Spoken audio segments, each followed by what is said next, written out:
Finally আমি বিয়ের পিঁড়িতে বসেই পড়লাম। হ্যাঁ, এমনই সবাই জিজ্ঞেস করছে, তোমার বিয়ে হচ্ছে, তুই কি বিয়ে করছিস? কেন গো, আমি বিয়ে করলেও বা কি আর না করলেও কি? তোমাদের যদি নিমন্ত্রণ করা হয় খেয়ে নিয়ে বলবে তো এটা নুন হয়নি, জলটা কিরকম বিচ্ছিরি ছিল, গ্লাসটা ফাটা ছিল, এরকম তো বলতেই থাকবে। তোমাদের বলে কি হবে? ওই জন্য চুপিসারে কাজটা সেরে নিলাম।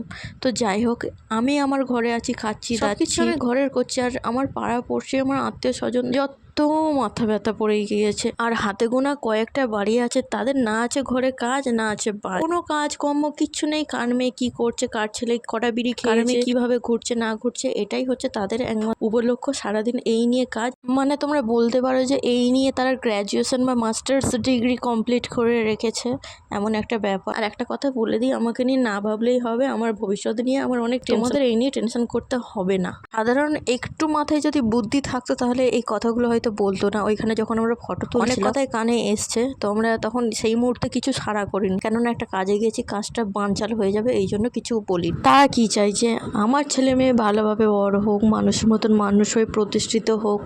আর অন্যের ছেলেমেয়েরা যখন কোনো স্বপ্ন দেখবে বা আশা আকাঙ্ক্ষা জন্মাবে, তাদের তখন এমন বলবে, মানে কি বলবো আর, তোমার কোনো স্বপ্ন নেই, লোকের মুখ আছে, লোক বলবে, তুমি তোমার লক্ষ্যে এগিয়ে যাও, ঠিক একদিন হলেও সফলতা পাবে। আর যাই সব কথাগুলো গায়ে মাখার কোনো দরকার নেই। যদি রাস্তায় পড়ে থাকা চটি তোমার পায়ে ফিট হয়ে যায় তো আমার কিছু করার নেই।